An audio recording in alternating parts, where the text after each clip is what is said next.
call to order the March regular meeting of the Danville Board of Education. Welcome everybody who's with us tonight. We'll go ahead and get started. The first item on our agenda is to approve the meeting agenda. Is there a motion?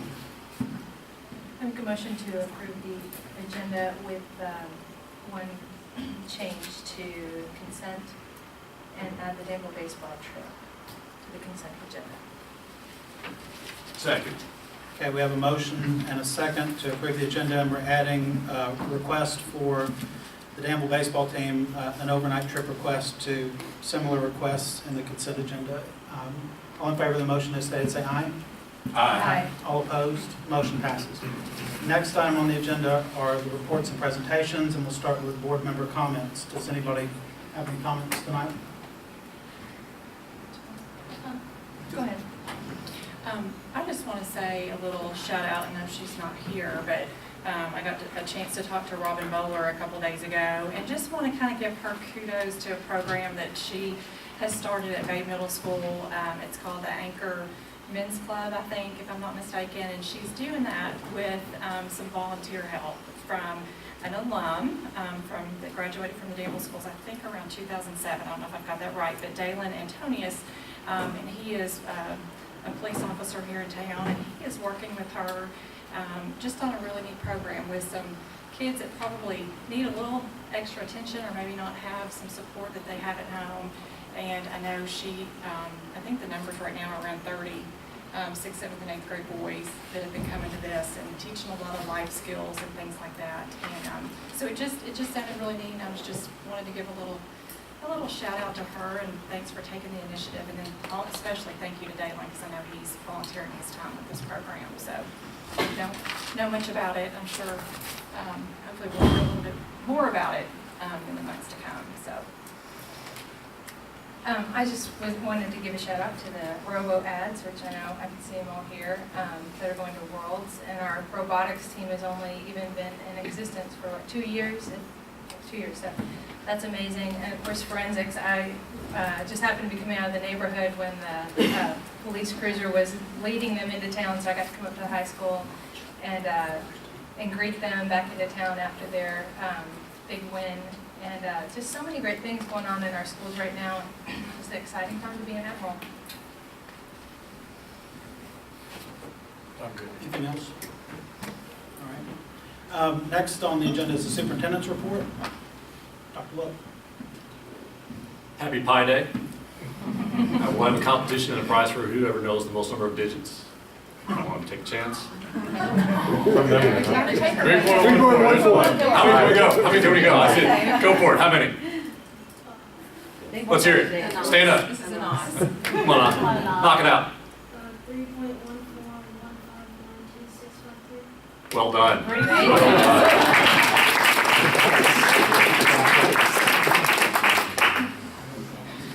Man, we got someone out there knowing what March 14th is all about. Right before the Ides of March, any literacy people out there? Literature? Thank you. Okay.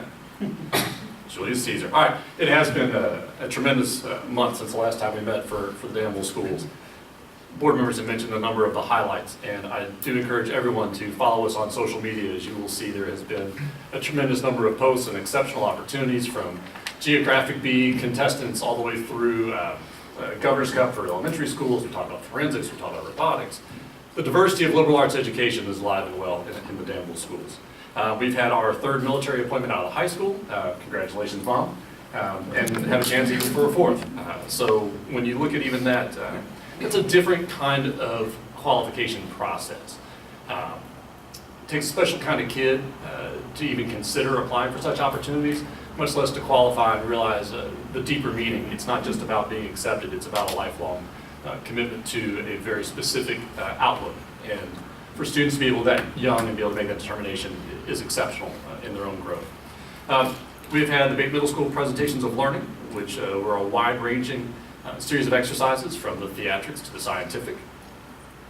We have had our ACT juniors have completed their examination, which we're anxious to see. We've had the opportunity to tour the Jessamine County Early Learning Village, which you realize if you build a school for very small and young individuals, everything is very small.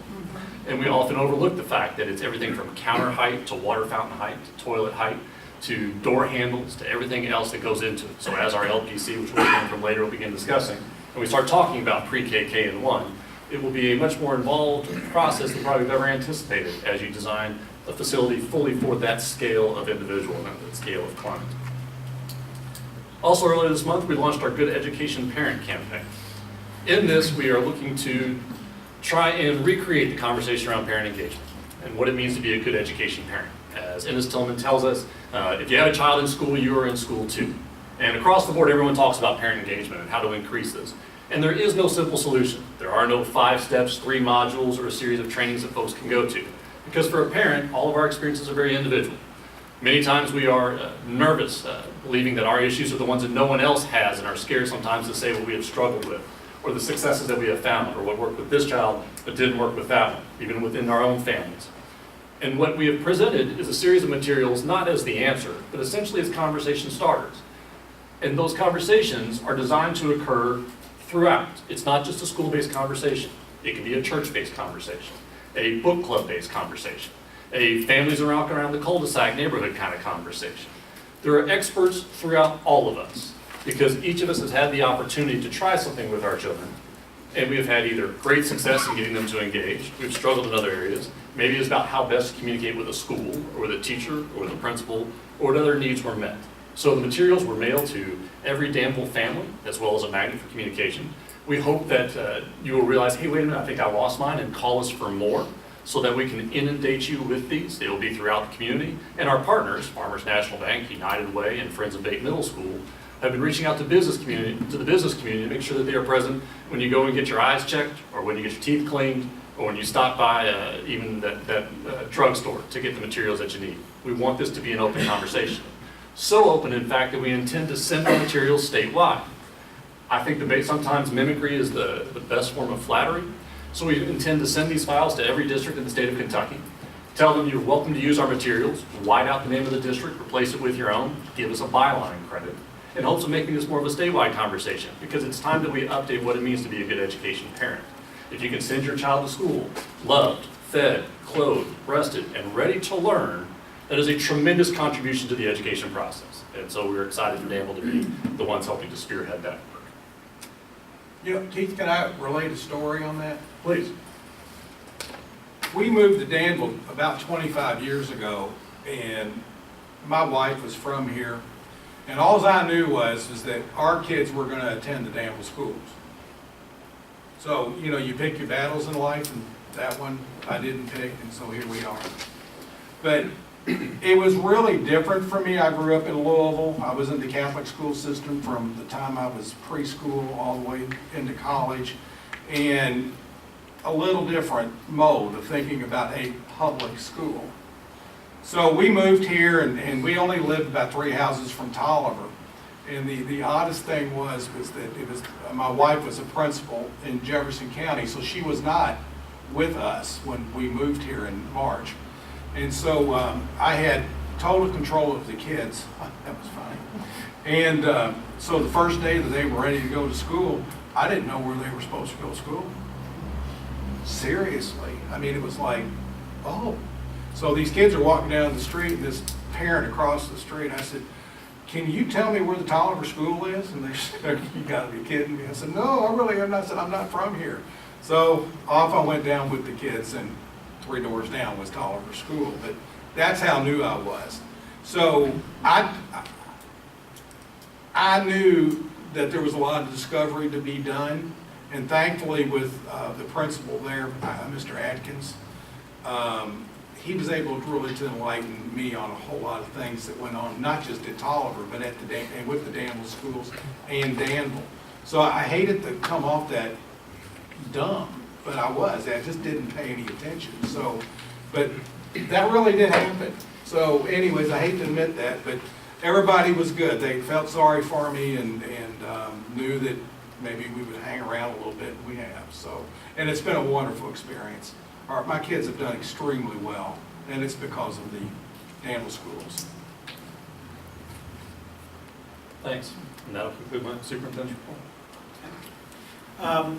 Next on the agenda is are the celebrations of excellence for tonight. In what order will we go? Let's go, high school students are standing, so we'll do them first.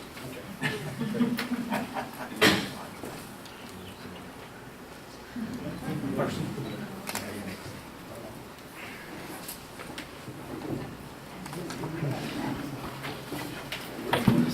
Just set up wherever, we're good.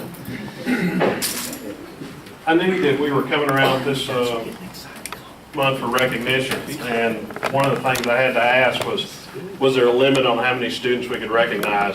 Because we have just a ton of folks that are eligible or deserve recognition. This is just one small group, our robotics team. Coach Goodwin has done a great job with these folks. I do want to relate one small story before we get started. When Kentucky State Education Commissioner Pruitt came to visit our school, he said, "I'd like to see a classroom." I'm like, "Sure." And the closest one, easiest one to get to for me was Mr. Goodwin's class, and I walked in there, and boy, I couldn't have picked any better.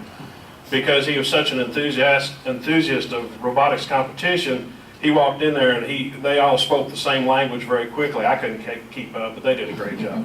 So this was just before their tournaments, and then when they competed there and did so well and then qualified for Worlds, it was just a great situation, and really proud of these guys. They said they haven't been at it long. The hours they put in is just unbelievable. Mr. Goodwin, I'm sorry if I'm taking some of your words from you, but I just want to emphasize the fact how hard they work and everything that they do. Mr. Goodwin, I'm going to turn this over to you and let you introduce, say what's going on, etc. So, I won't take too long here. Mr. McKinney put a limit on me in the parking lot. I'll just go down the line, introduce them, and then give you a brief little overview, and then they'll show you what it does. So this is Corey Stieber and Cameron Villanueva, Gus Crow, Ethan Quinn, and Brandon Gray, and we're missing another 7 people that couldn't make it for one reason or another. Small schools are involved in everything. So basically what happens is they give you a challenge at the beginning of the year with robotics, and then you have to, teams all over the world, try and address that challenge with an 18 by 18 by 18 inch robot. And this is the one that they've come up with. There's 3 ways that you can be successful. You can win in head-to-head competitions, where you're trying to throw either the orange balls or the green balls into high goals around the court. Or you can win by programming. They also have to program the robot to do things autonomously. So they push a button and it takes off and it goes and it has to do what it's supposed to do. Or you can qualify, or you can be successful in driving around with a remote control, like a video game where like Corey's got in his hand there.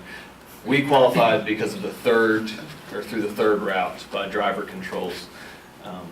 It doesn't mean anything to you really, but they scored, 275 points, and which put us second at state, but the team who got first had already qualified because they won the head-to-head competition, so we snuck in. So we'll celebrate it nonetheless. Anyway, and Corey, why don't you give it a go and show them what it does. So there's two goals on like a 12 by 12 arena, and their goal is to pick up these balls from around the field and then launch them.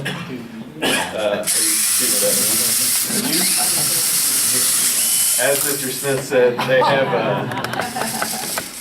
they spend a lot of time on this. They show up basically every day after school for a couple hours since August. And they're continually changing it, improving it. The one small story I'll share with you, it's great for on-the-spot learning. For instance, it was 10 seconds left in the match, and we were down by 9 points, and this ball counts for 10 points. And Corey had 2 of these loaded, like in the lift, and he was ready to go, and he was on fire, so he could have hit both of them. So we're like, yes, here it is. And the only thing that could have gone wrong is he could have double loaded, put both the balls on one side, and that's what happened. And so we lost, and it was unfortunate, but then we came home, and they set it up now to where there's sensors underneath it, so it senses if a ball's there, and if the ball is there, it won't let him make that mistake. So we use this computer to correct our own inadequacies. So that will not happen at Worlds. Anyway, that's about it. So this will be in April, and fortunately, the World Finals are currently under contract with Louisville, so it's not far for us to travel, and the board has graciously agreed to pay for us to take the team up there and go compete against people from all over. So it should be fun. Thanks.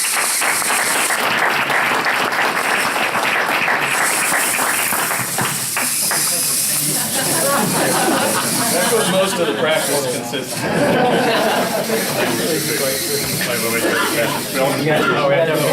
We're taking it, man. Anybody else want the picture of the World Famous Provider? The architects jumped up on the end. That's right, they probably did It's mine, its it says job. DHS on it. See, squeeze in just a little bit. I'll go behind. Okay. That works. I'll take a couple. My favorite part.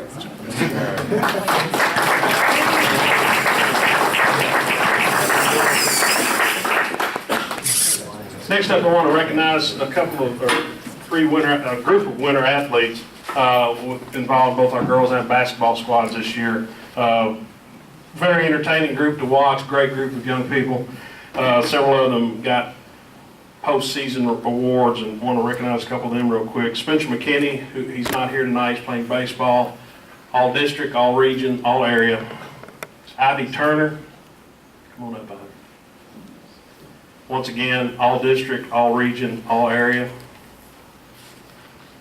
And Olivia Walker, she's not here tonight, also all district, all region, all area. Also our girls coach received area coach of the year for the girls. So great job all of them.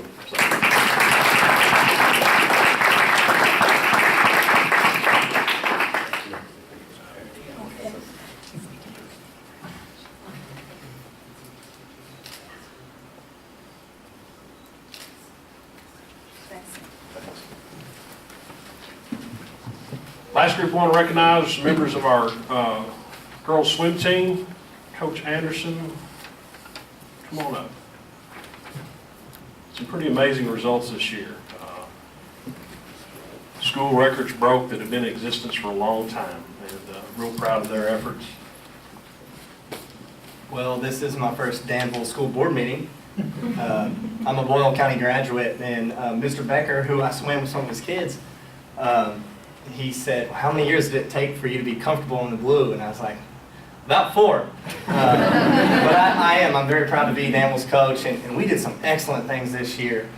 We broke a 40-year-old school record. We broke a medley school record, and I'm proud that not just a school record, but a county record. We beat the other school, so that was pretty cool for me. We went to state, and our girls medley broke the school record again and broke the county record again and placed 25th. We have a male diver, an 8th grader, Jackson Wood. He placed 16th. He was our first ever diver to score at the state meet. It was just very exciting to be there in that atmosphere and get to see them.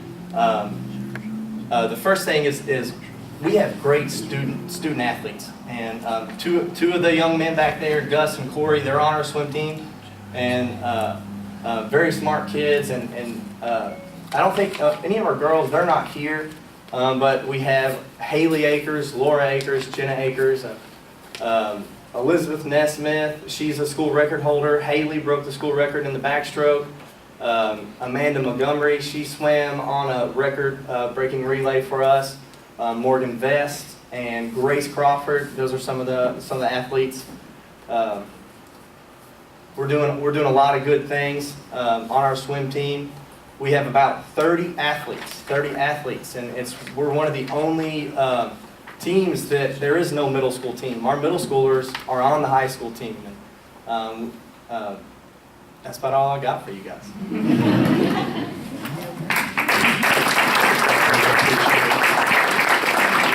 As I said, the number of kids that we could have recognized not qualified for recognition, we would have had this meeting in Gravely Hall. So really appreciative of the effort they put in, and it's just been a great winter, and it'll be a great spring today. Thanks so much.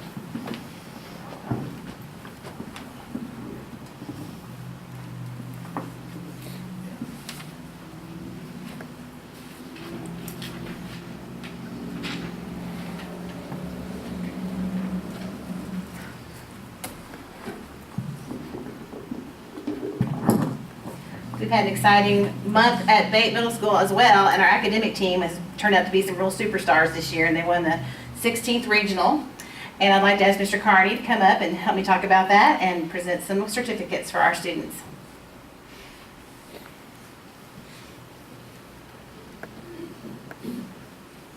Pass them out. We wanna talk about them. All right. Ed, you should have caught me in the parking lot, because you know. I couldn't talk. I tried to be brief for Mr. Carney, which is usually not too good, but I just like to say our academic team has continued with our proud tradition. I mean, I think most of the board members up there have had their kid on the team, and their kids whipped up on our district like we always do. I think 16 years running now, we've been district champs in first or second in region for the same amount of time. This year, the kids were going to call up in a second, and actually, instead of call up, I want you all just come up and stand over there. Everybody that's on the academic team.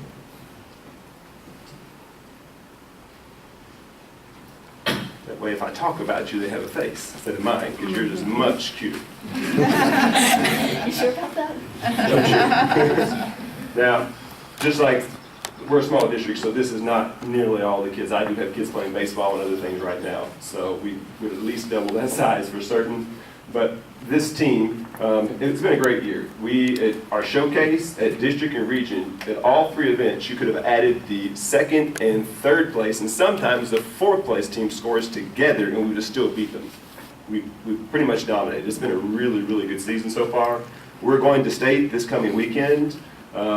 And state's all about draws for our quick recall team, and we always seem to get a great one.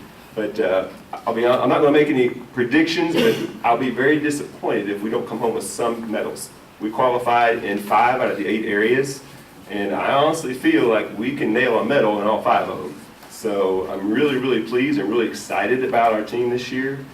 We've already got our nationals invitation because we've done so well, so that's already on there, and that hopefully will be on a board agenda soon if it's not already. A great team, and the best part about this team is I only have 2 fantastic kids that I'm sending over to the high school. So most of these kids that are going to state are 6th and 7th graders. So that's a huge deal for me, so and for them. So nothing but great things ahead of us. So as our Danville diploma skills say, we're supposed to be able to communicate effectively. I don't know how well I've done that, but I'm going to let you step over here and just say what you tested in really quickly. Say your name, and then you can step back in line. So, Natalie. I'm Natalie, and I tested in math and sometimes arts and humanities. As a 6th grader. As a 6th grader.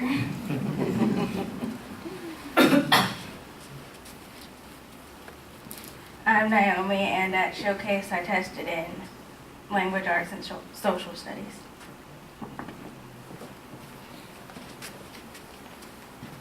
My name's Amal, and I tested in district and region in math and science, and I got first place in math in both and second place in science in both, but in region I only got second place by a single tiebreaker. To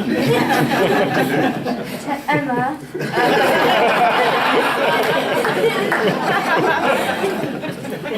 You do this every year. You put us on the spot. I was not prepared to speak. I test in composition and science, and I didn't move on in the composition in district, but I got first place in district and region in science, and I beat her by 1 tiebreaker.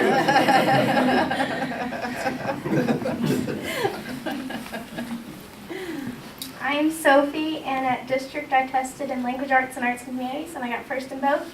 And at region I tested in language arts and humanities, and I got first in both. And she's the captain of the team.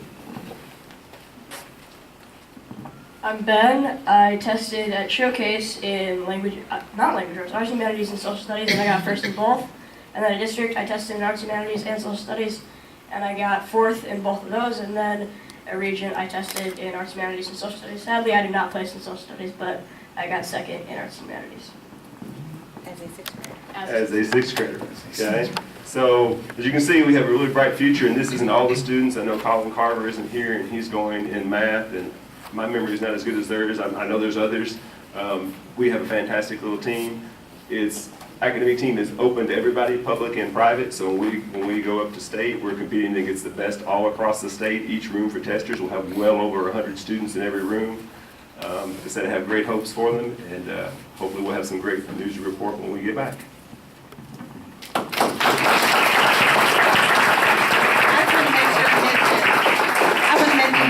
other students since they weren't here so they could be on the record. So that would be Luke Gaffney, who's also a 6th grader. Corbin Knight, who's also a 6th grader. Ethan Scott, Colin Carver, Grayson, and Grayson Folks, as we had a fabulous team. Hang on, brother.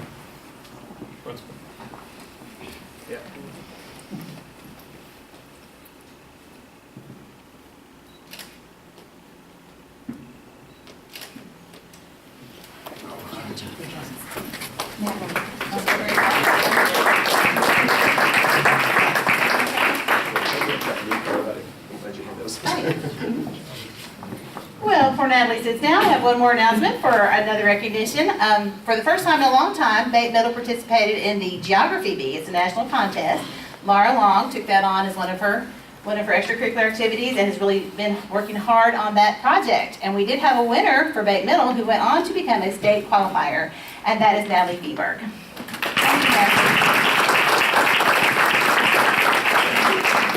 You did an awesome job. She's on our Facebook page as well.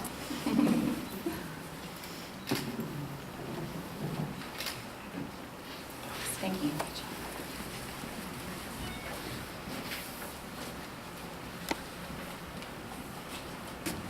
There is one more set of recognitions I want to be able to do. This last week, we had a groundbreaking for Tolliver's 2 through 5 renovation work. And in a ceremony such as that, we have the opportunity to recognize so much of the top echelon of folks who make that happen. School board, local politicians, community workers, so forth, that have made that work. But to get to that point in time takes a tremendous amount of behind-the-scenes work of folks in between meetings, preparing materials, troubleshooting issues, working with community, working with teachers, working with faculty. And I wanted to have the opportunity to recognize my central office staff who were able to make that groundbreaking happen and get the school board and the district to that point over a course of time. So if I could, I would love for the following people to come up front so we can get your picture. Brian, it means you have to give me the camera because you're a recipient. Greg, Joy, Judy, Ed, Junior is not here with us this evening, and Brian. You guys will come forward, and I'll be happy to be the one taking the picture. You all get the cool certificates with the custom Lego characters to represent your building skills.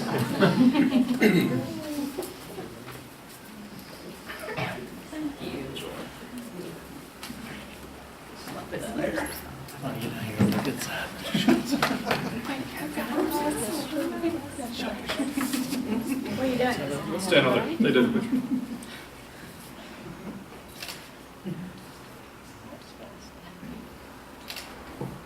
Let's do one more. Ready? All right. Thanks, guys.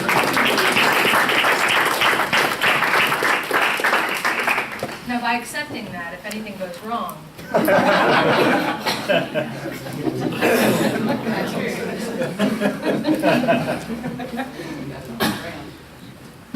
right, is that all the celebrations for tonight? That is all the celebrations. Okay, next item on our agenda is the District of Innovation report. We have, while Judy comes to the front with a number of our teachers to join her, I want to make 2 quick announcements. We're going to talk about the 5th grade gateway experience and the work that the 5th grade teachers have been doing for the course of a year now. But I need to update you guys on one thing in particular. There's been lots of conversation about sophomores in the ACT, and we were able to touch base again with Katie regarding that. And at this point in time, they are waiting clearly to see how Senate Bill 1 plays out, because if it passes as it is, there will be an exam for 9th grade as well as 11th grade, and that may be a determining factor. So once we have a verdict on Senate Bill 1, our conversation then recirculates again. So just an update. Judy? Good evening. I am so excited, and it was nice to see all the recognition beforehand. As a past principal, it's nice to see your babies grow up and how much they can achieve. And what we are doing tonight, as most of you know, with the District of Innovation came the gateways. And the gateways are presentations the students at 5th grade, 8th grade, and seniors will present as kind of their gateway into the next phase of their life. I have 2 5th grade teachers with me, Wendy Campbell and Angel Davis, and they're going to help me explain what the packets are. But we're real excited this year. Every year the elementary schools have gone off a model of what the gateways look like, and we use the Danville diploma skills, and the fifth graders are trying to think back through their years at the elementaries, and they do a presentation, which Wendy's going to talk a little bit more about. But each year, all three elementaries did it a little differently. So with all three elementaries coming together quite soon, we decided it was about time that we made it uniform across the district. So at the end of last year, after each of the gateways at the schools, we met as a fifth grade across the district and brainstormed what went right, what went wrong, what improvements we want to make. And what you have in front of you is the beginning of our work, or the end, whichever way you want to think, because this is a working document. So Wendy's going to talk about the packet you have in front of you is the student edition, and then Angel and I are going to talk about the scorers. So I'll hand it over to Wendy. All right, this is my 4th year getting to do this, and it has been a great experience for the students. What I have seen is our students feel so proud to be able to present, and it's pretty big undertaking. Some of you guys have set in on these for these 10, 11-year-olds to stand up in front of strangers and give a speech, and many of them work very hard. There's a lot of work that goes into it. The packets, though, that we've created have really streamlined. It has students have a work sample.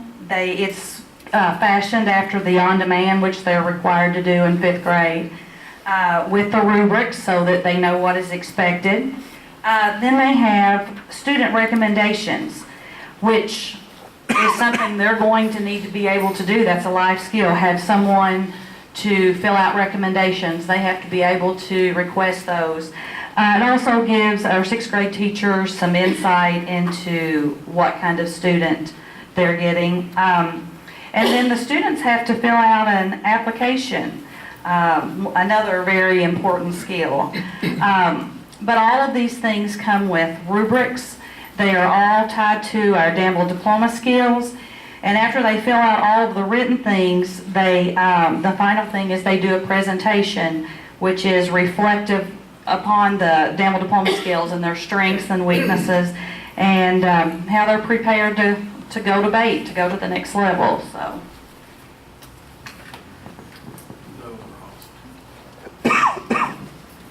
And Angel is passing out the scorers folder that they will get on the 24th. So if you are available May 24th, we're starting early in the morning. It will probably go throughout the day. We're still working on scheduling, so you will get more information on that. But each of the scorers will have a packet. If you'll look in the packet, they have just a lot of basic information on the right-hand side, the Danville diploma skills, in case they're not familiar with it. Some of this is redundant from the students, but we want the scorers to know what is going on also, and do a little small training prior to them scoring.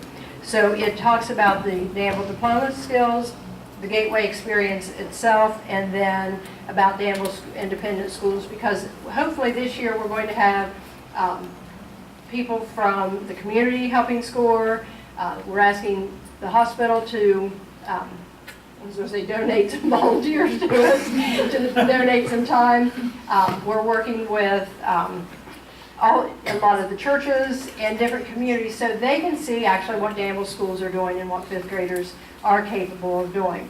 What my goal is for the community members to get them involved in the 5th, the 8th, and the 12th, so they can see that this is the beginning as a 5th grader, then what an 8th grader in Danville looks like, and then what a graduating senior looks like, to take them through the whole process. So I'm in hopes that we can rope some of them to participate in all three.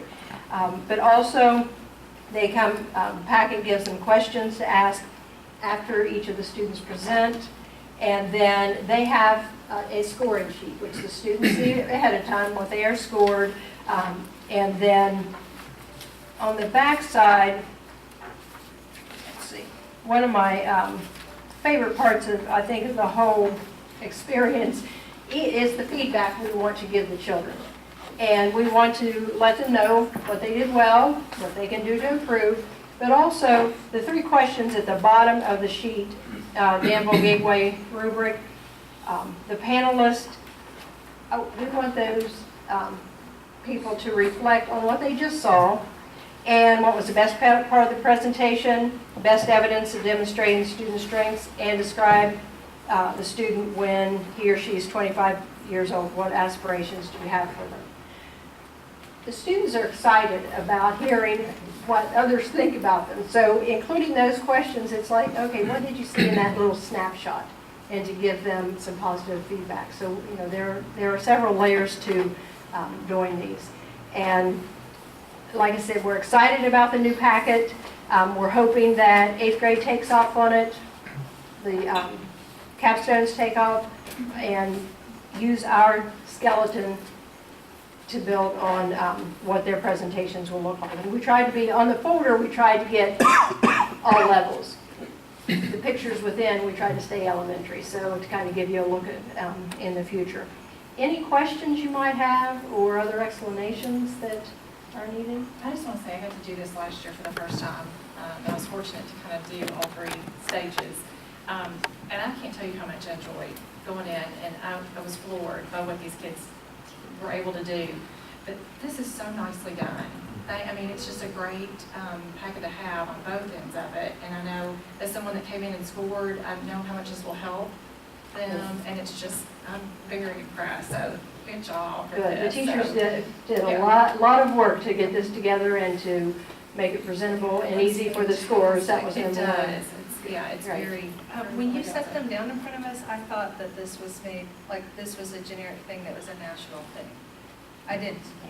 But then I looked, I was like, this is, who made this? This is amazing. I mean, it looks so professional. And then I opened it as even, yeah, because I'm like Paige, I've scored this a lot, and it will be, it's not just that it's going to be helpful, but these are the people in the community coming into our schools, and this just shows them this is what we're about. You know, not just that these kids are going to do great, but this looks so good and reflects so well on how organized and, you know, systematic this process is. I love it. I hope it goes to the middle and the high school too, the same thing. Oh, I presented it to Beth Lee and the 8th grade teachers, and, you know, they were very impressed. They have not seen, they just saw mock-ups. They have not seen the finished product, which I'm excited to show them. Fantastic. But we're hoping, you know, and Abby had a lot to do with this also. I mean, she probably was ready to throw Keith and I out the window several times because she had sent it, and it was like, no, that doesn't work, you know. And I would ask these guys, what else do we want in there? And back and forth and back and forth. And, you know, we wanted a product that we would be pleased with. The students would be proud to walk in to anyone in the community and hand them, and that if, you know, any visitors came to Danville schools, this is, you know, a showcase that we can show what our students are capable of and the teachers behind them. So thank you. It's really nice. Thanks to all of you for all this. And tell me the date again. May 24th. May And 24th. they'll be at Center College, Young Hall. And if we show up, we can never leave until the day's You over. got it. Okay. I was going to say, I just left a meeting at Tolliver with both fifth grade classes, and there were parents and students. Everybody was excited about it. So one of the teachers had said, and we've got really nice folders coming, and once we get those, we're going to start working. So they're going to be excited about it. Because these are hot off the press. You're the first step. And the Scotch tape.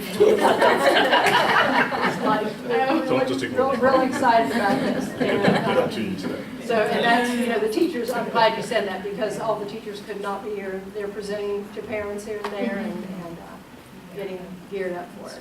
But I have to say that for this to be out in the public, not just within our school community, but in our community really makes a statement. Because a lot of folks don't understand what this is all about. I'll be honest, I mean, the first time I did it was last year, and it was unbelievable to see these 5th and 8th graders and all these folks standing up before a group of people they generally don't know and wondering if they're going to get accepted at BAIT. I mean, seriously, and they took this very seriously, and I thought, this is remarkable, because when my kids had about going to debate, they said, we're just gonna go debate. Now it's like real business. And you all are to be commended, everyone, on this. Thank you all. This is great. Can I provide a disclaimer? The folders you have are demos only, so some of them will have tape on them. We were literally in the back room, I was in the back room at Minuteman Press today, right before this, gluing folders, and we ran out of time. And you'll see there's little magenta die cuts on the inside. Those will actually just be slits, they won't be magenta, and they'll hold the business card of the principal on the left and the teacher on the right. So some of those where the lines don't quite match up, that's just us making demos for you, but the actual product will not have tape. Well, and also to you, Abby Caldwell, our communications guru, this is a splendid job with your added touch. And so professionalism sells. It does. So thank you, guys. Yeah, thank you. Can I do one more ploy? Yeah. Yes. If you look on the student. We're all really excited about these. On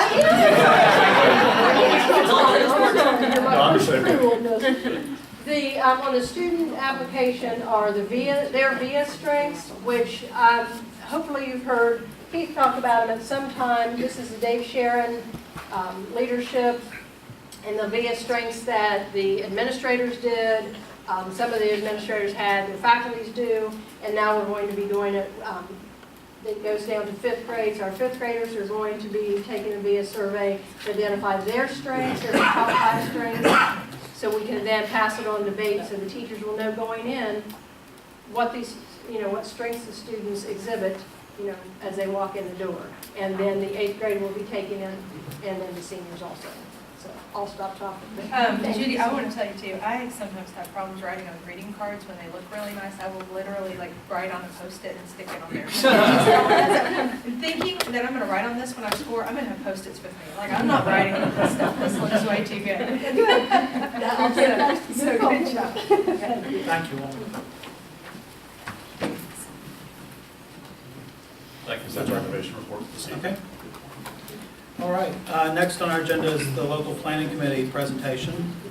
So every 4 years, the district is required to develop a district facilities plan known as DFP. We'll start throwing acronyms around here the next few months. So the district facilities plan is basically 2 goals: to set long-term strategic plan for our facilities, and for the state to help us to determine the overall need of the district so that we can participate in bonding that they provide for us, so the debt payments that they make possible. So it is our time to do that. We convene an LPC, which is called a local planning committee, which is made up of teachers, principals, community members, district central office support staff. It's mandated by KDE, who's all on that committee. All those groups elect individuals from their groups, and Dr. Look signs off on that committee, and so we are ready to move forward with that process. We are very fortunate to have Tim Lucas facilitating the meeting. Tim,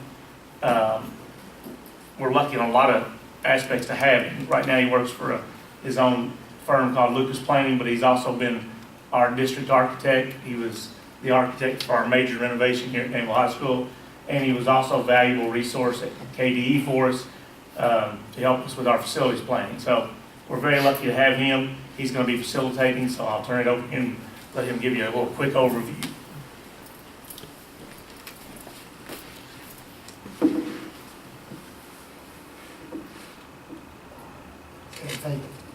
And thank you very much for introducing me, and thank you all for having me come here this evening and to work with your district. I'm very excited about doing that. Ed has moved forward and has done a very good job of putting together the local planning committee. We have submitted it to the Department of Education. They have approved it. We're working right now with Ann Saint-Agnon, who is our KDE staff member. She's very good and will do very well with us.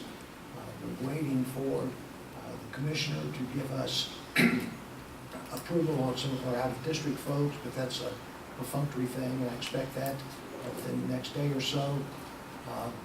We have scheduled our first meeting for a week from tonight.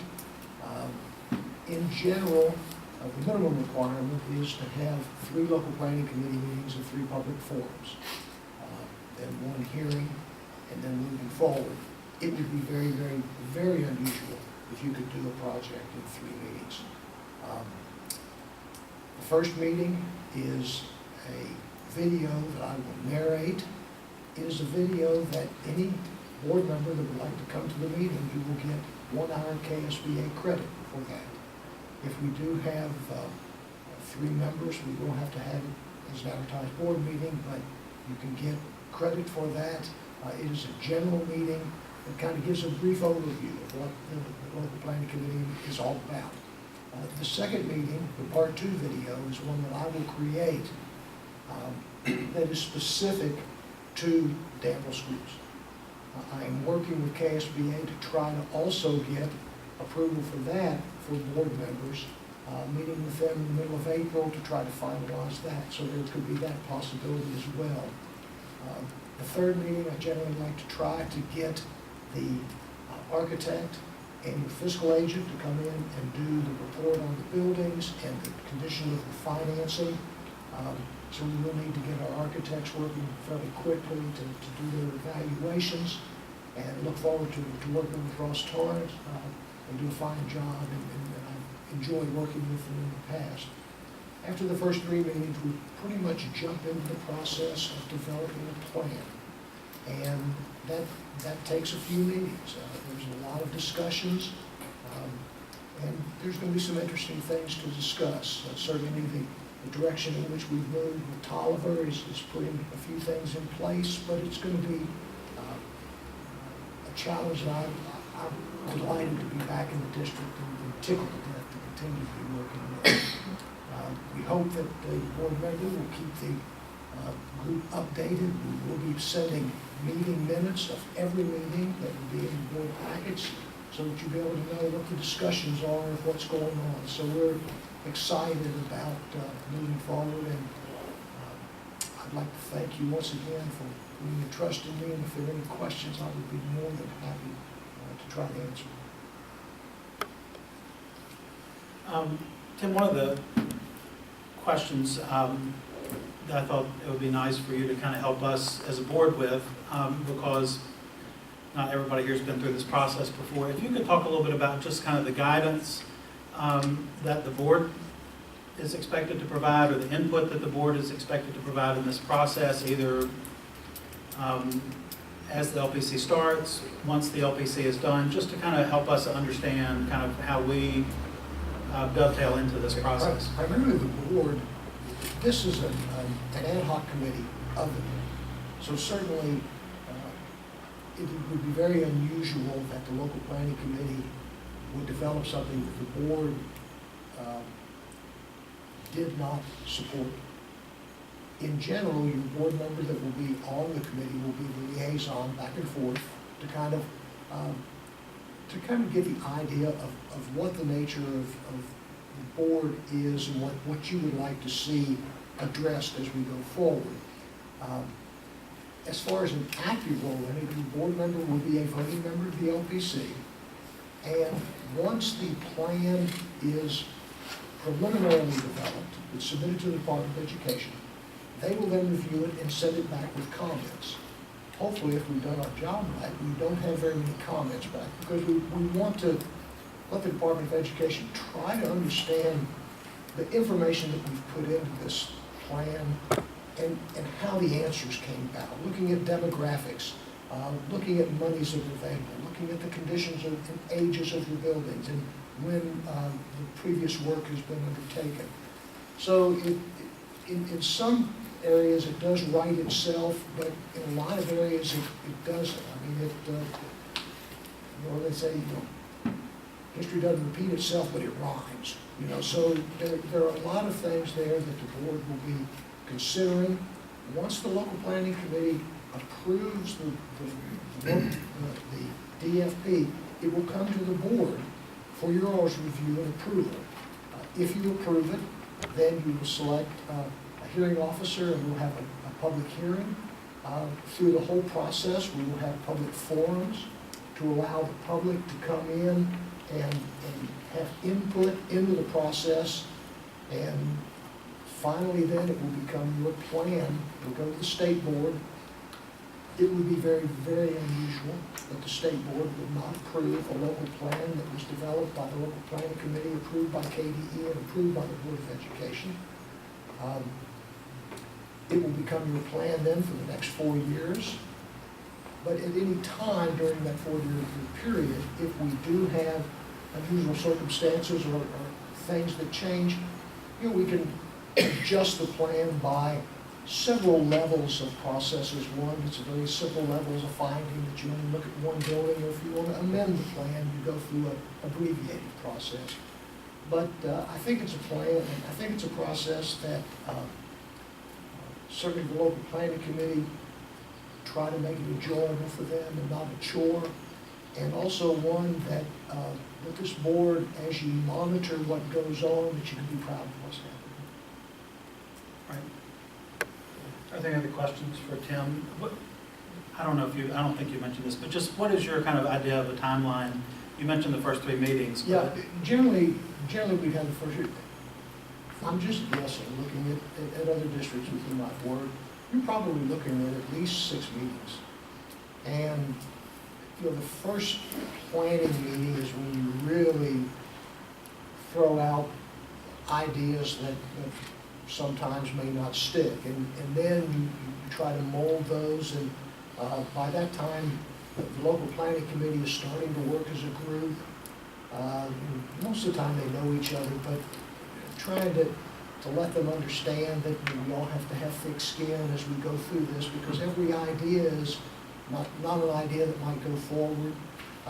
In about six meetings, so I'd say that probably we want to try to get something pretty much finalized before summer, because it's just difficult to get people on vacations and get quorums and everything, and it's kind of like carrying the ball to the 5-yard line and then, oh heck, I'm going to go sit on the bench. You really don't want to do that. You want to try to get everybody that has been invested in the process to really kind of come on through and kind of see how it really kind of works itself.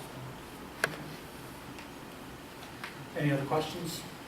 We thank you so much for joining us tonight and appreciate your help on this project. Thank you so much for trusting me with this task. I really appreciate it. Thank you all. All right. Next item on our agenda is the personnel report. It is included in the board materials this month, and also includes, is it right, Greg, the list from last month too, when it wasn't officially attached to our board materials. So that's there for board members' information. We don't act on that, but it's there for everybody to be able to see and review. The next item on our agenda is reserved for the public. Is there anyone here who would like to address the board tonight?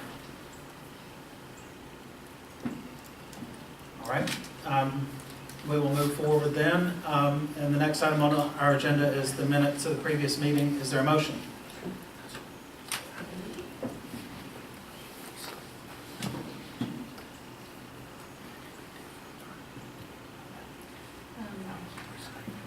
I'll make a motion to approve of the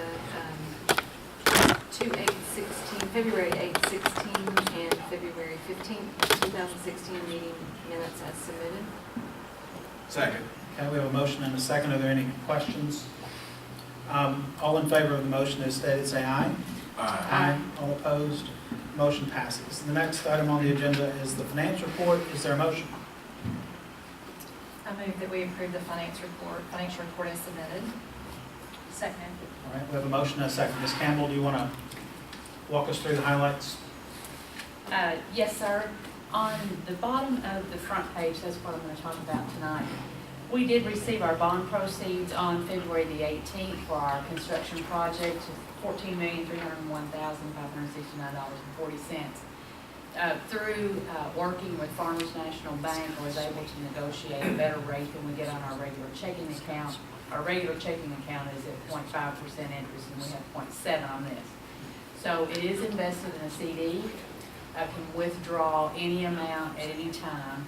It is set up for 12 months because that's when the bulk of the funds will be spent. So each month as I receive construction payout documents, we'll do a withdrawal down from that CD, and I will report those each month on this cash reconciliation sheet. As of the close of February, we had received $3,291 in interest on those funds. So after the month closes, then I will transfer those interest dollars into the project in our full accounting system, and I will show you as well how our interest accumulates over the life of the project, because those dollars then increase monies that we can have at the close of the project to put furniture, fixtures, technology, those kinds of things into the building when it's completed. Okay. Did you all have any questions about the financial reports, general fund, and any others? Okay. Is that everything on that? Yes, sir. Okay, we have a motion and a second to approve the financial report as submitted. All in favor of the motion as stated, say aye. Aye. All opposed? Motion passes. Next on the agenda is payment of invoices. Is there a motion? I move that we take the superintendent's recommendation and approve the invoices totaling $560,000, $876.74 as submitted. Second. Okay, we have a motion and a second. Ms. Campbell? It wasn't a big month, but I'll give you just a couple of highlights. So out of some tech funds, we did purchase $9,000 worth of wireless access points. We spent $18,900 on 2 servers for the district. And then in our general fund is where we had some big expenditures, $239,000 on debt service payments and $59,000 on bus payments. So that was the bulk of that $500,000. So any other questions on any other invoices? Any questions? All right, we have a motion and a second to approve the payment of invoices. All in favor of the motion as stated, say aye. Aye. All opposed? Motion passes. The next item on the agenda is the phone system contract. Is there a motion? I move that we approve the MVD phone agreement. Second. Motion and a second. Mr. Glover, you want to give us the rundown on that?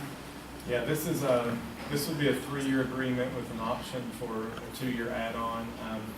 This is the same agreement we currently have in place. It's just a lower price, so all the terms and everything is the same. It's just we renegotiated a lower price. Excellent. Okay.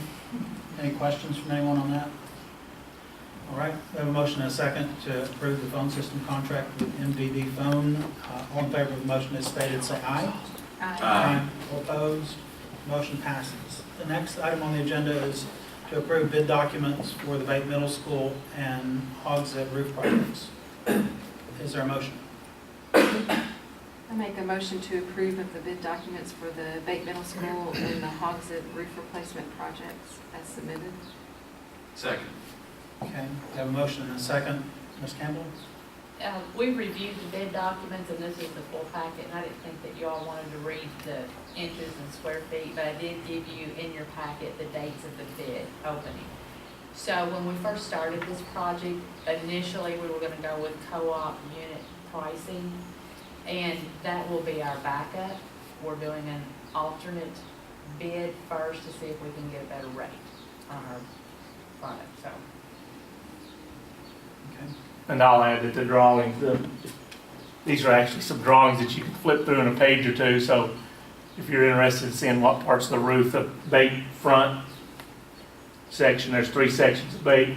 The front part is what we're working on now. We did the middle last year. And the Hogshead, basically the bones of Hogshead, other than the library, the gym, cafeteria, and kitchen, that will be re-roofing all of that center's academic core on both ends.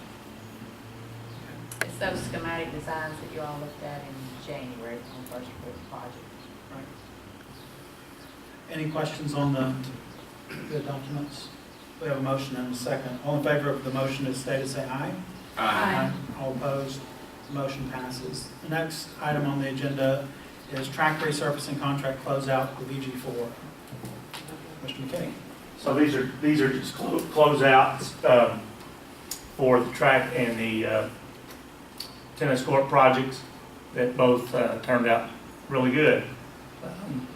A little overage on the track. We had some patching to do underneath the surface. There was some integrity issues with the asphalt, so we had to go in there with some. In very layman terms, it's just like you do on your driveway. You know, you got to go in there and seal those cracks before we put the 1.5 inch asphalt back on top of that. So we just had to do some, and you don't know that until you start getting the rubber surface off and doing that work. So, and then the tennis court, we were under a little bit because we got some money back on an allowance for some field dirt. So both those projects turned out great. I think everybody's really pleased with them, coaches, athletes. We've got some tennis guy here with us and his dad. They're going to talk in a minute. I think everybody's really excited about how both those projects turned out. So haven't heard really any negative feedback at all on that. So we're pleased with both those projects. Okay. Did I get a motion? I didn't get a motion on that. I get these BG4s, I get a little carried away with them. So we need a motion on the track resurfacing contract closeout. Is there a motion? I move that we approve the BG4 closeout form for DHS track resurfacing project 15283. Second. Is there a second? Are there any questions on the track project? All in favor of the motion as stated, say aye.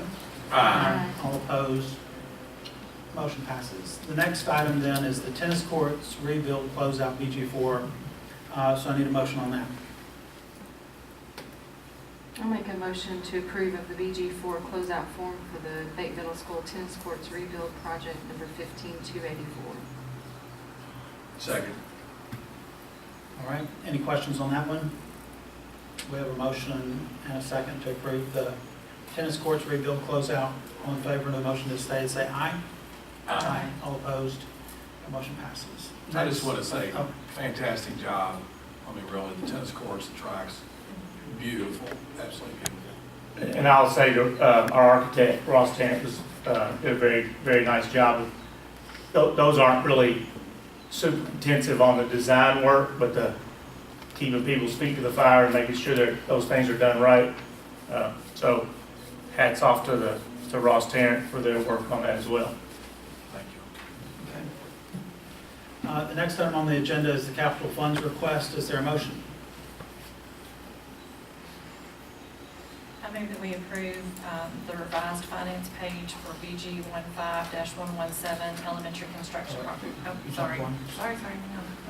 That's right, we'll get to that. BG wants to do this page. Trying to get us through here real quick. Yeah, capital funds request. I move to approve the revised capital funds request form. Okay, we have a motion. Is there a second? Second. Okay, we have a motion and a second to approve the revised capital funds request form. Ms. Campbell. Several years ago, General Assembly put in the budget language that we could use capital outlay and building funds for maintenance and facility upgrades that weren't necessarily major construction projects. And so when we do that, we have to use a capital funds request. But those dollars have timelines every 2 years that they have to be zeroed out, spent, obligated. So we have a good list of projects that we want to do this spring and summer, but they will not be completed by June 30th. So since I've got cash laying available in the building fund, $428,711, I would like to move that from building fund onto the elementary project, and the cash that we put on the elementary building project, move that back to the balance sheet for our maintenance project. So we're just swapping dollars to relieve the timelines.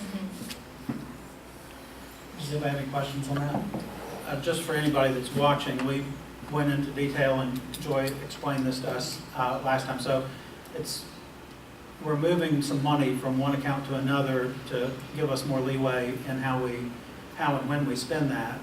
We've been briefed and discussed that at much greater length last week. So we now have a motion and a second to approve the revised capital funds request form. All in favor of the motion, as they say aye. Aye. All opposed, motion passes. Now we come to the exciting revised BG1 elementary construction project item. Is there a motion? I'll try this again. I move that we approve the revised finance page for BG 15-117 elementary construction project. Second. Okay, we have a motion and a second on that, Ms. Campbell. And so with this process, you will see the matching number on the right-hand column of the finance page, $428,711. Okay, so this is simply the second part of what we Yes. just did immediately before. Yes. Does anybody have any questions on this one? We have a motion and a second. All in favor of the revised BG1 elementary construction project, say aye. Aye. All opposed? Motion passes. Next item on the agenda is the elementary redesign project gas meter change order. Is there a motion? I move we approve of the change order number 1 for the gas meter vent pipe at a cost of $4,030.68 as submitted. Second. Okay, we have a motion and a second. This is just an issue where the gas company requires us to run a vent by their specifications. And so when you're asked to do that, then you do it. And I'll leave it at that. Yeah, that's what kind of summarizes it, yeah. So normally, it wasn't in any code or standards that we follow. And then said, the utility comes in, here's what our requirements is, and that's kind of what we're stuck with. And it's impossible to know that because it's not in any code. So, but when they say we're not gonna set the meter until you do it. Right. Because we had to relocate the meter because of the existing meter was in the footprint of the current addition. So that's why we had to get the meter relocated so we can keep the boilers functioning, even though it's a nice, we've had a great spring already, so it's been warm, so you don't need the boiler, but still need it for natural hot water, so. Okay. Any questions on this motion? We have a motion and a second to approve the gas meter change order. All in favor of the motion, say aye. Aye. All opposed? Motion passes. The next item is the elementary redesign project sanitary and water lines change order. Is there a motion? Make a motion to approve of the change order number 2 for sanitary and water lines for the gym toilet and kitchen ice machine at a cost of $15,392.75. We actually need to think about pulling that change order. This is an order that originally was going to be probably a month or two down the road. The restrooms in the gym were going to come offline because that sewer system was going to be reconnected in the new facility in the new line.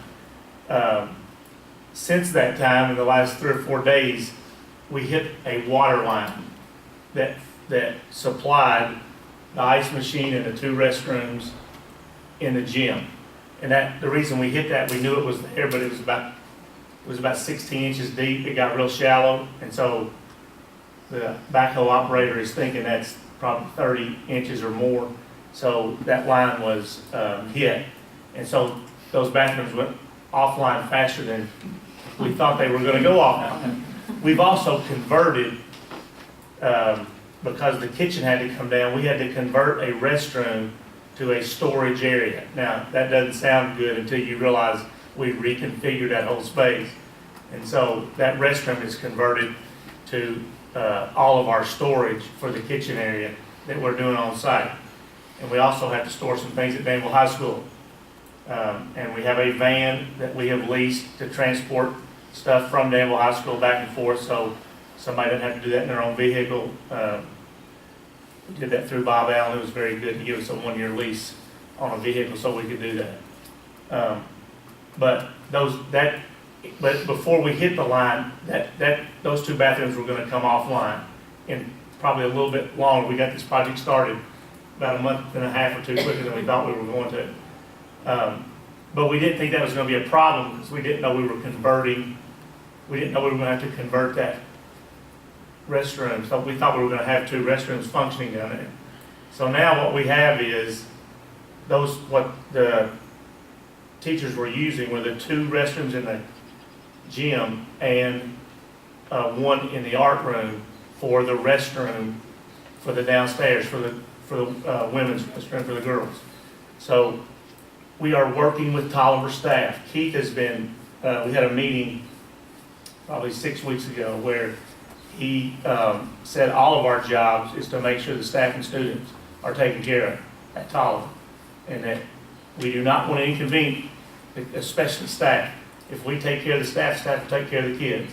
And so he's been very explicit about that. So this is one of those change orders that we think we might have a solution to, that we're working with Ron, that we've talked. We're not 100% that's going to happen. We're going to be able to make that happen.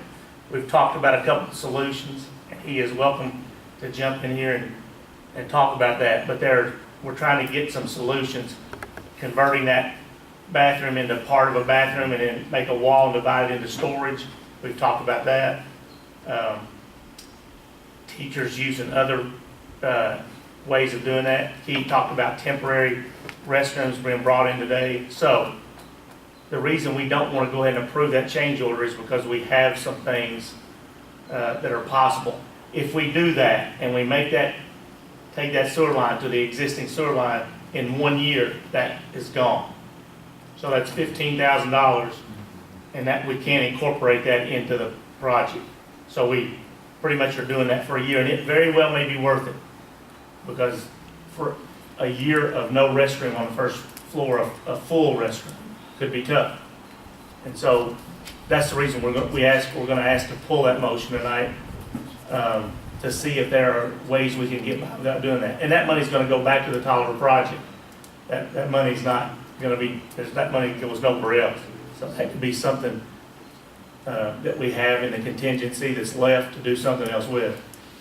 And I'll be glad for Ron to chime in. I'll put him on the spot here. He doesn't have to chime in, but we're trying to work with him on how that might work. And he's kind of gone back and forth. I think the last time, he thinks it could be tougher, but we want to give it just a little while before we do that. There is a need to move on it because it's slowing the project down. So that's another factor that we have to consider. Ron doesn't. I mean, I thought a great deal about it. We've obviously had a couple of conversations about it. When you put a price tag of $15,000 or something that can come off, it's how do you measure that loss of instruction time? I don't know. When you're talking about kindergartners having to use a different floor, I don't know how to put a value on it. I really haven't presented it to the staff, so. It's one of those things, if it was $1,000, you do it. If it was $100,000 or $50,000, you would try to find a way. You definitely wouldn't do it. But this is one of those things that's kind of at a price point where, I think you have a $600,000 contingency. You'd be careful if it got too expensive to do that. Or at least it would be a decision we'd all have to take. Eric, when were these restrooms originally scheduled to go offline? How far in the process? That was a good question. It's probably more towards next year or start of next school year. So it wasn't immediately coming offline. There was a confusion with the site survey, was that the sewer line that was outside was marked as a storm line, not as a sanitary line. So we didn't think it went that way. We thought it went back through the kitchen, because when you look at the crawl spaces, those two areas connect very easily. So we thought that was the way it fed through. Obviously, it didn't. When we started opening up things, they realized no, it turned and went into the old mechanical room that's underneath the stage and out through the behind the kitchen. That was the other thing they also hid when they were taking up the sidewalks. If the sanitary line was just right below the sidewalk, so it wasn't buried as deep as it should have been. So that was another issue that they hit last week when they were doing some demo work in that area. So both the water line and the sewer line in that area now have been cut.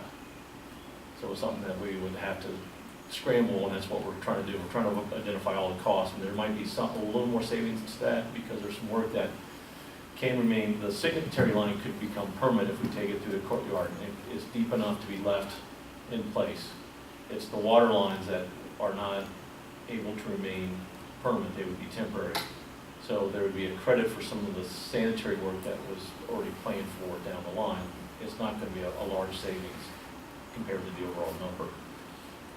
Are there health or building codes impacted based upon to what extent does under construction alleviate any health or building codes that could apply? Yeah, the two restrooms that we were talking about were more not public use restrooms, although they're right off the gym and the public can use them. They're not in the two sets of tower restrooms that you have at the stairways that serve the public needs mostly. Those were kind of more of a function of the gym area, so that's really what they were there for, but not to serve the general public. The other restroom that's over the art room is, again, identified more for that, either there was kindergarten or the old school classrooms that were there as kindergarten spaces. So again, that's. Well, we were counting on those when we converted the one restroom to the storage. Right. So that changed the equation a little bit. So, yeah. So. My question was more like, how many seats you gotta have per number of bodies on the floor? And I don't know if there's a provision that says you gotta have this many seats. Not per floor, it would be the whole building. I can see, and we can run the numbers real quick to see where we're at, especially with that one restroom that's offline, to see where we're at, because it's not per floor, but it's just the whole building. So. And good educational trivia, what's the average amount of time it takes a kindergarten class to get to the restroom and back? Like, I'm serious, like, is it? It's a 10, 15-minute process if you do it as a class. And do the kindergarten classes on the first floor go as a class? This is great to have on video. Yes, they are. With 2 adults per class. It's pretty intensive.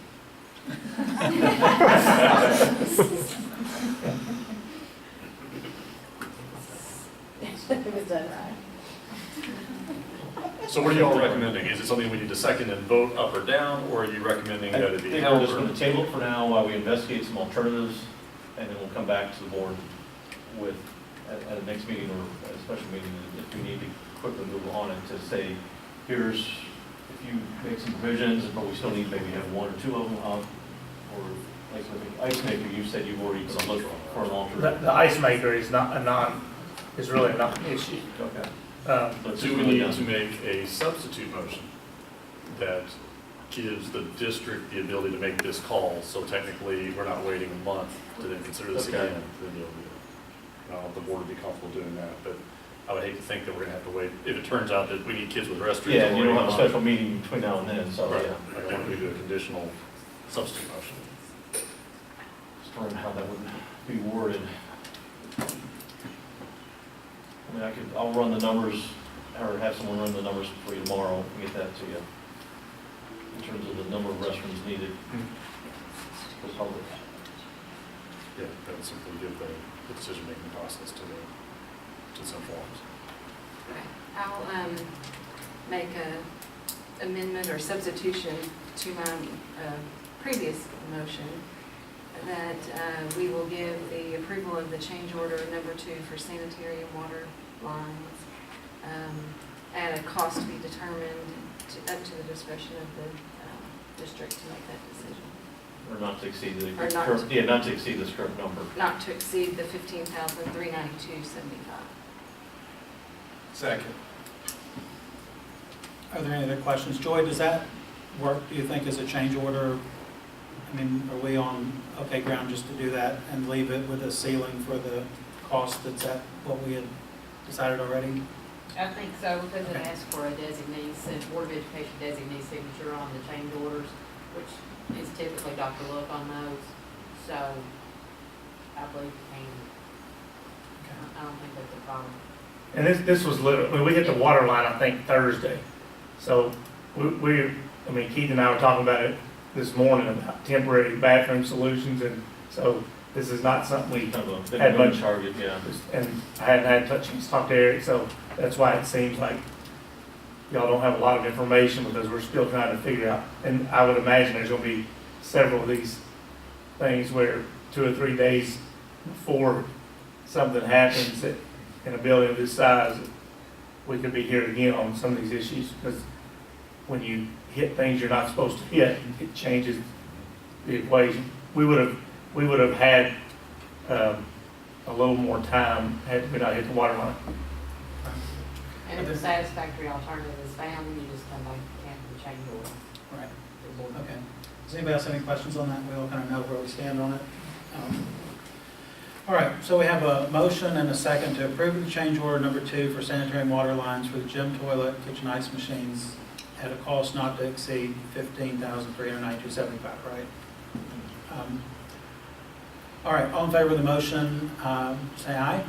Aye. All opposed, the motion passes. So thanks for that, you guys, and thanks for also trying to scramble and figure out how we do this and not just rushing into something. Just one other part that I just remembered is, we're gonna do this all the time, and if we do this, there's a portion of it that's gonna be done on a time and material basis. The plumber estimated to take 3 guys 5 days to do it, and so that's X amount of dollars. If you can get it done in 2 or 3 days with 3 guys, that savings will be realized. At the change order, we would adjust that, so that's something that we would want to watch out, because they're being conservative with their estimate, because a lot of work is being done in the crawl space. All right. So. Okay. All right, thank you. Next item on the agenda is the elementary redesign project wet soils change order. Is there a motion? Do you want background before we make a motion on No, that? let's go ahead and get the motion in a second, and then we can talk about it, unless there's something that's changed about that. Okay. I'll make a motion to approve of the change order number 3 to remediate wet soils as associated with elementary project BG 15-117. Second. All right, we have a motion and a second. Do you guys want to explain? I'll let Eric take the lead on this. Thanks. Yeah, this is, a lot of this is dealing, during the excavation the other week, they had a cistern that was not documented on any of our surveys or knowledge by the district. I think Junior was even out there. He didn't even realize it was out there. It was under the pavement.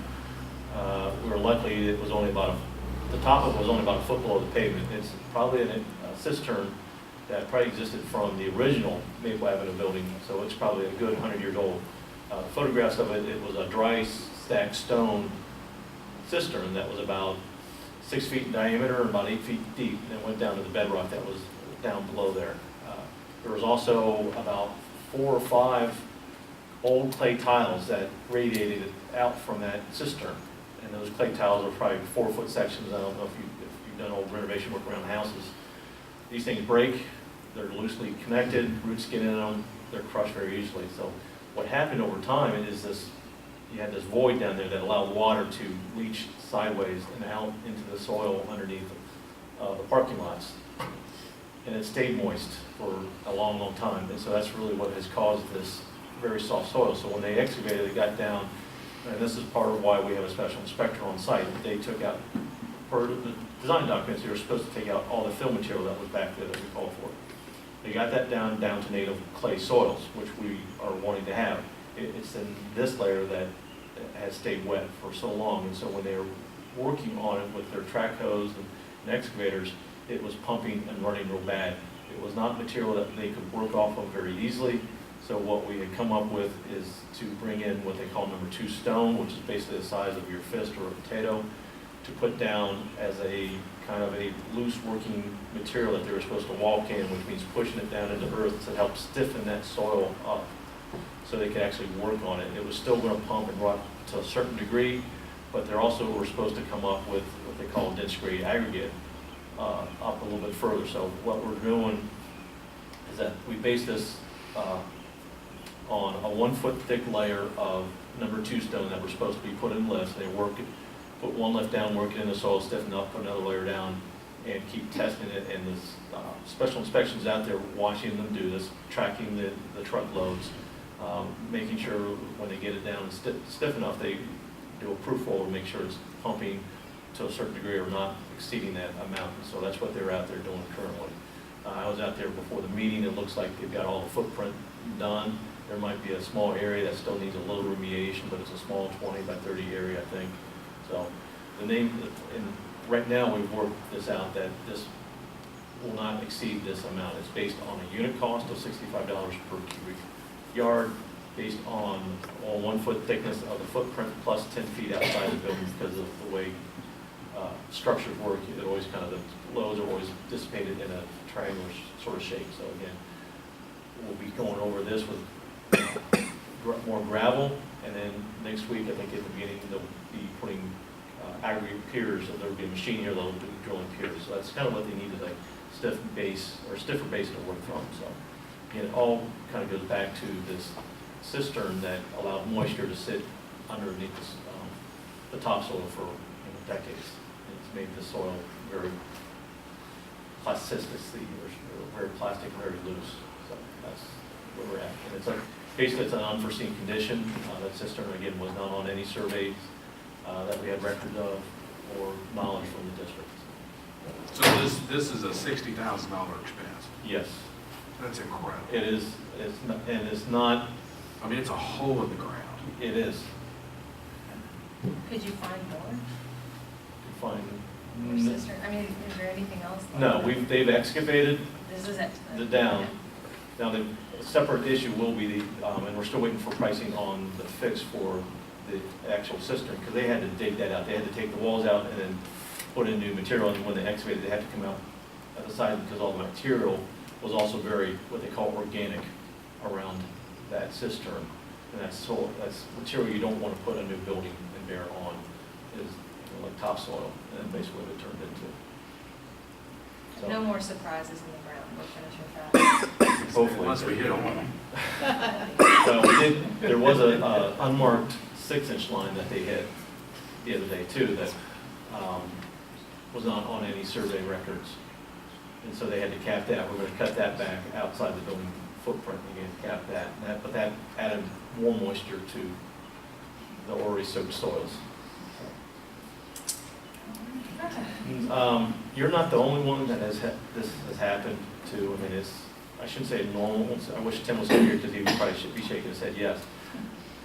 A lot of times what we do is hit these bad soils. We do our due diligence in terms of the geotech that we do. We did some drills around. They noted some of that fill material, but they don't catch everything.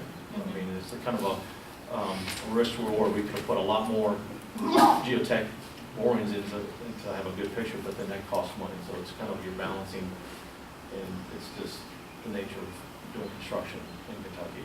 So you get some bad soils. And those wet soils were not just a cistern. I mean, they were, that area is a lot broader than just that area. Those drainage pipes kind of introduced moisture a lot further away from the cistern out into the general area. Okay, anybody else have any questions on that? We have a motion and a second to approve change order number 3 to remediate wet soils. All in favor of the motion as stated, say aye. Aye. All opposed? Motion passes with a lot of long faces. Yeah. It's not easy coming to you to ask for that one. So. Yeah. Next item on the agenda is the amended 2015-16 calendar. Is there a motion? Do we need to? Well, I guess, discuss first? I guess what are we accepting? All right, okay. Well, next item on the agenda then is the amended 2015-16 calendar. Who wants to I tell us? think Dr. Look gave you 2 options. Right. The one we talked about at the work session was taking the Friday, April 4th as a day. Friday, May 27th. I'm sorry. We're not taking Friday. I'm talking- That's Monday, April 4th, excuse me. The election day, and the two days, the 26th and 27th. And that would end the school on the 27th, and then graduation could be on Memorial Day. And that's what was in the work session. Since then, we've, another option could be, because some of our people that were going to be gone for activities might be here an extra day. And so we would take that Monday, April the 4th, the 17th, it's election day, that right now is a PD day. And we would take the Thursday, the 26th, is a makeup day on the calendar. And then we would use 1 day of bank time. And so those are the 2 options that I think he emailed out on Thursday. So that would give us 170 days, option 2, which is the minimum number of days you can have in a calendar. So I did some research this morning on graduation. You can have graduation ceremony that looks just like what we've done in the past. It would be what we've done in the past. What we've done in the past with graduation is we don't give them their diploma till after the ceremony anyway. If we had to add a day to the calendar, we cannot give them their diploma until that last day. So if we had to go, if for some reason we got more bad weather and we had to add a day after Memorial Day, we can set graduation on a day, have ceremonies, and then the only difference would be, instead of handing them their diploma that night after the ceremony, we would just not be able to give them their diploma until after the last day of school. So those are the two options. Ed, what are we handing them? We hand them we hand them a nice cover that their diploma goes in. So, and then at the end of the night, the homeroom teacher has their diploma, just in case something might happen at the graduate, which never has happened, but maybe, I can't remember it happening, Mr. Smith, it has, unfortunately, but So, very rarely The happens. two big issues were forensics and baseball. And Forensics is now leaving on, Friday. they're leaving on Friday morning at 5:30 a.m., Okay. which will make project graduation a long night. Baseball team plays in the region if they make it all day Memorial Day. So that would be on that end. The forensics team gets back, their flight is scheduled back on Monday at 4:30 on Memorial Day. So they'd be very tight making a graduation ceremony at 8 o'clock. Their flight gets in at 4:30. So there's not a conflict with the Thursday game then? There is no conflict with the Thursday, and I've talked to Not even with baseball? No, there's not. baseball, the district tournament is Monday and Tuesday, or they can vote the district to have it Monday, Tuesday, Wednesday. Okay. It's never been past Wednesday in the last 10 years. And so, but they want to get all their games in, so the pitchers are all free to pitch all their innings, which is probably not need to be mentioned in the board meeting. Okay. So, as far as the superintendent, you all, in your conversations, both of these options acceptable? Is there a preference or an issue? I think it's just important to lay out that obviously this prioritizes the ability to graduate from the Norton Center, so you achieve that with either option. The Memorial Day graduation allows you the one day of bank time to hold as your card should there be the late snow or traumatic weather. If we get traumatic weather with a 26 graduation, then we can still hold a graduation ceremony, but may have to go to school the following day, depending on how that switches off. And all things being equal among schools, to me, tie goes to the recommendation of the high school because they're the ones that are responsible for making graduation work.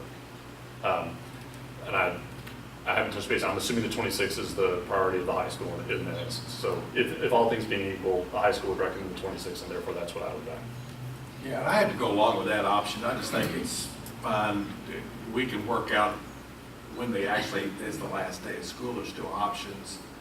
So, And it keeps graduation off Memorial Day, which some people might, it's a day where family members that might come in might have already had other plans for Memorial Day. So that'd be another reason if you were trying to weigh it. And Mr. Smith, what are the last few days of that last week of high school look like for seniors? I mean, I know that they're running around doing a lot of stuff, practicing for graduation. So what would that, having to come back on that Friday, it doesn't seem like they go every day of that last week, am I right? It depends, and I don't know what's been done the past couple of years, but I know before that, what we run into, we still have some students that have to have finals or have to have work to make sure they get credits at the end, because we always have a few that have work to do there at the last. And so, have time for them to get the last minute credits done. But if you don't have that extra work, does the high school typically, They would be the seniors, once they've usually completed their finals, they're right. kind of good to go? Usually what has happened in the past, for example, if we do it on the 27th, it'd be usually a half day for seniors, and we'd be practicing at Norton Center during that day for the ceremony in the evening.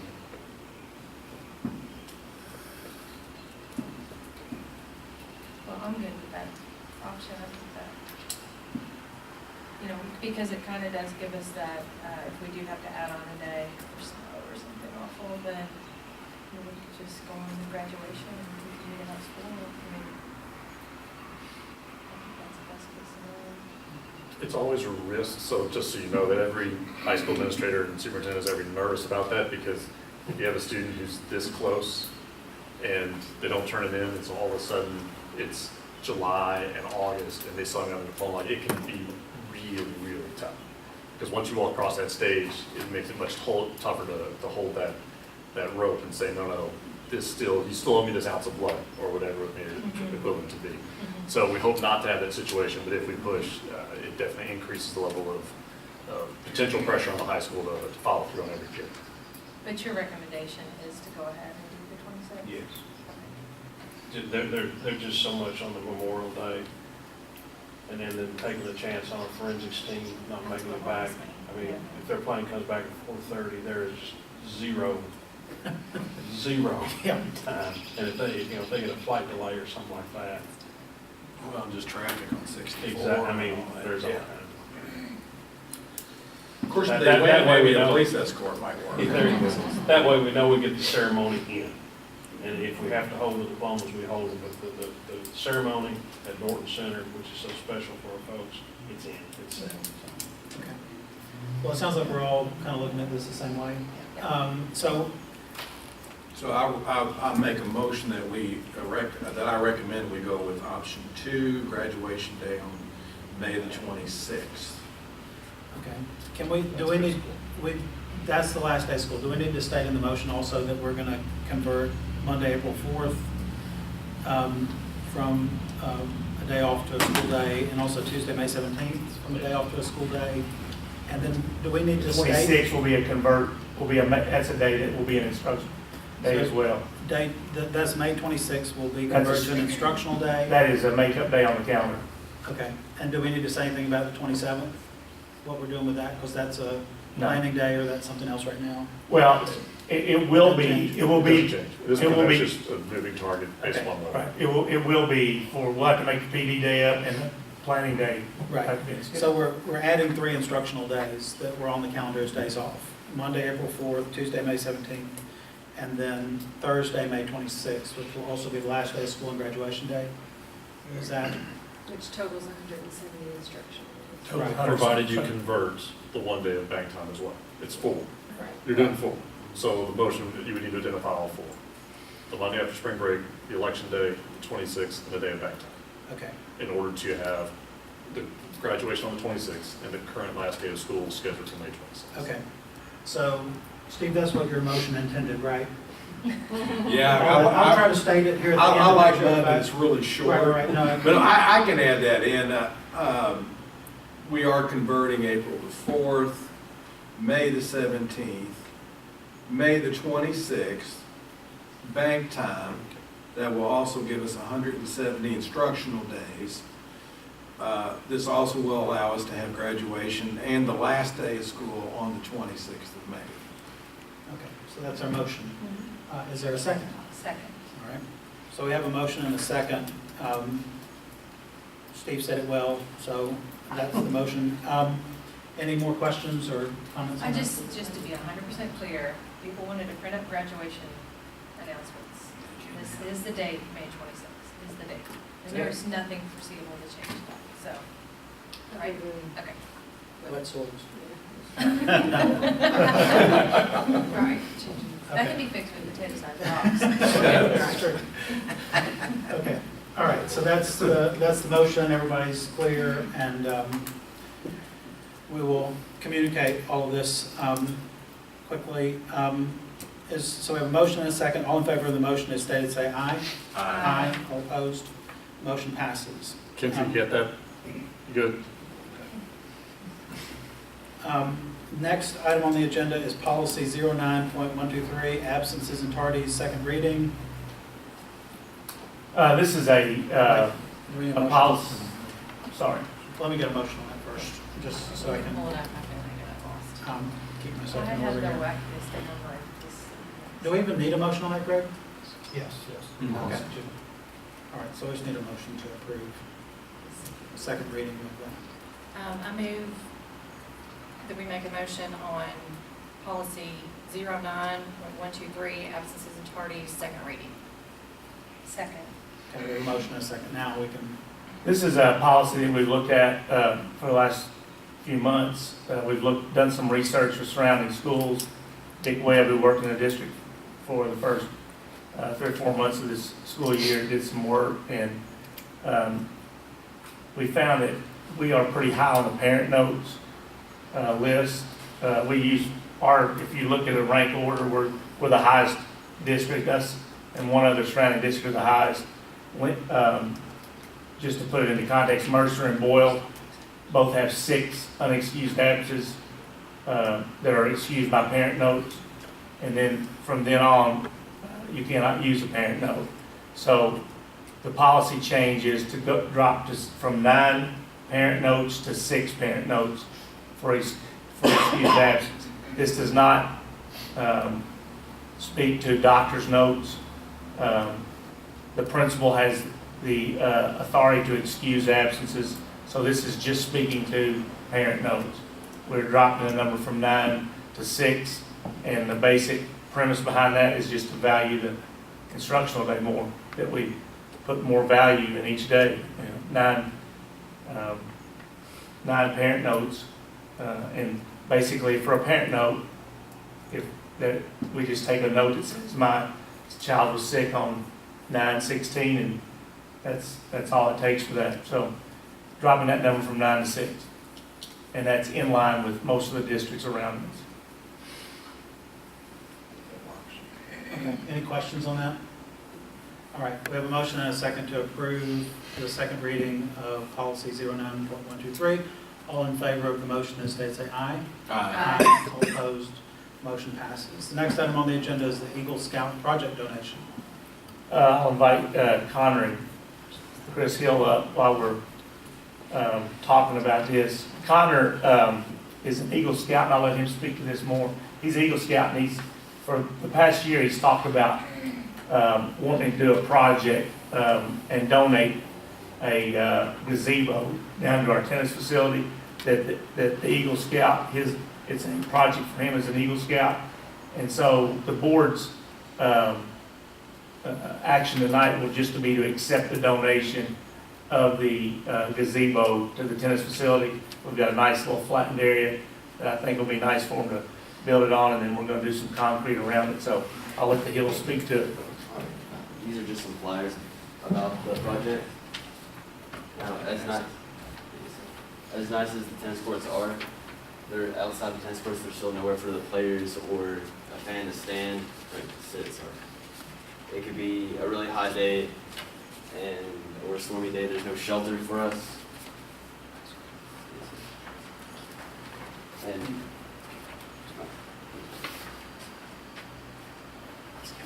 this gazebo will provide the shelter for any player or just a bystander that wants it. It will cost around $4,500, and this is what the donations are for. But I think that this will benefit both the boys and the women's tennis team very well, considering there are no seats. We all have to just stand around and wait to play our match.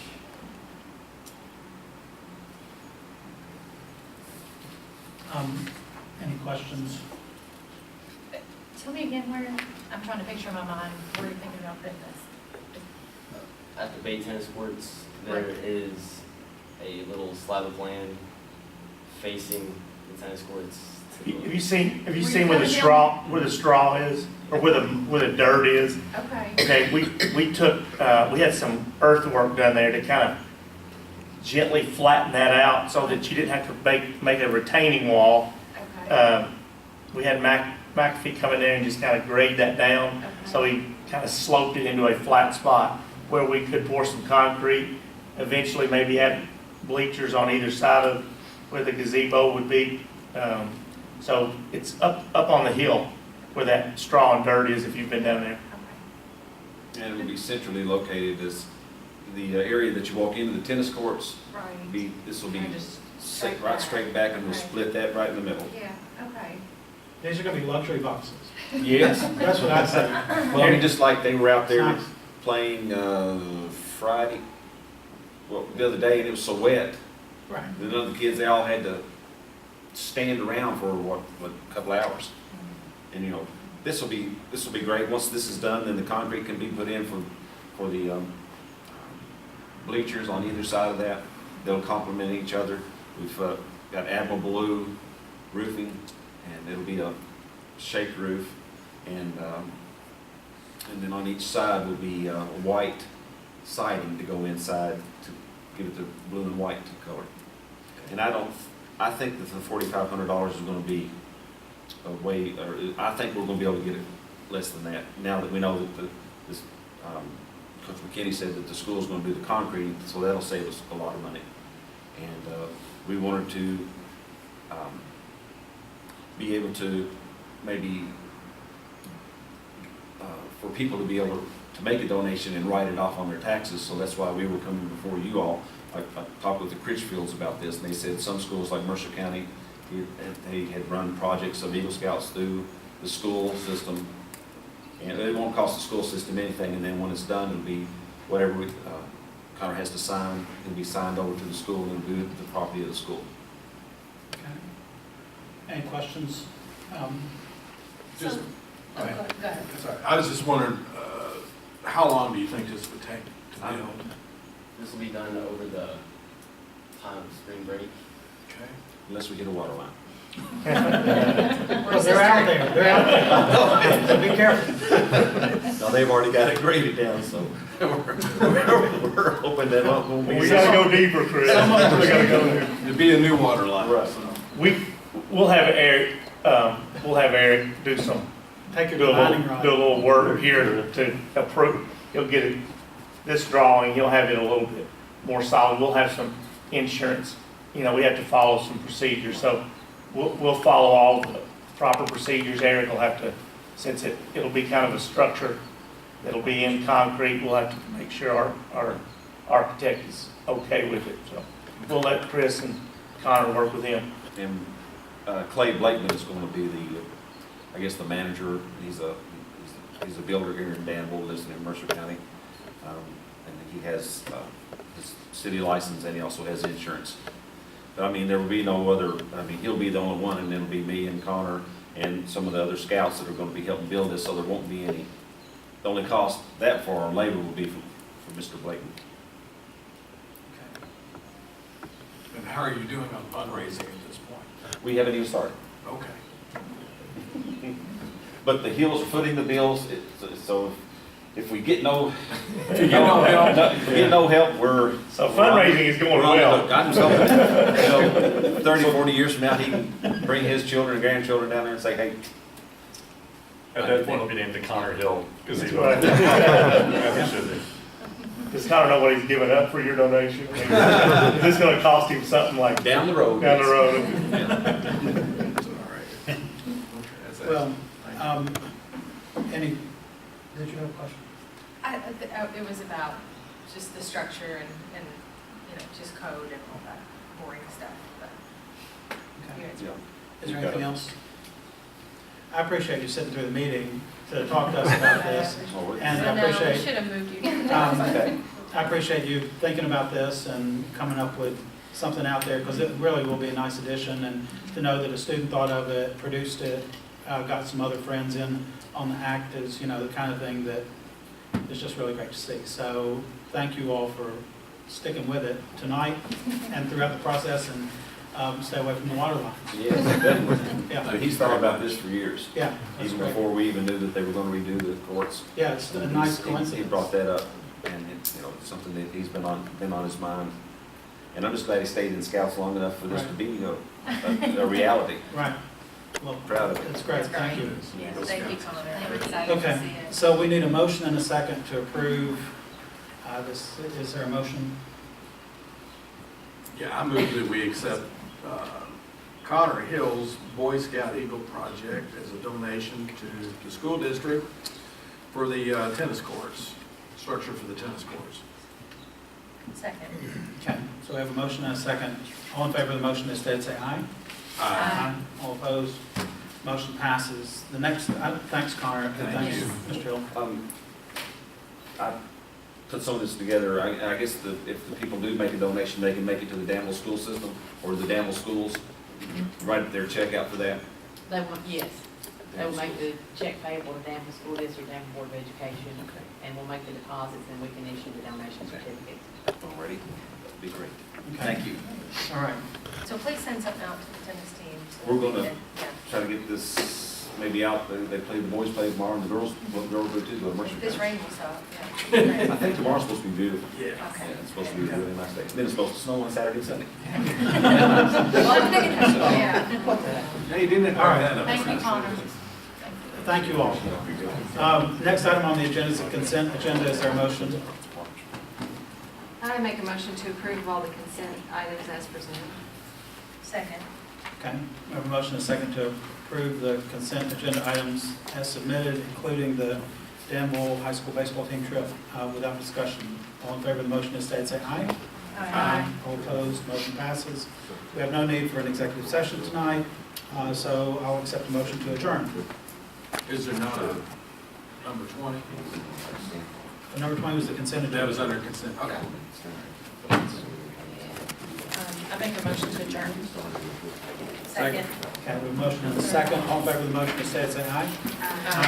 All opposed, motion passes. We're adjourned. Thanks, everybody, for being here tonight.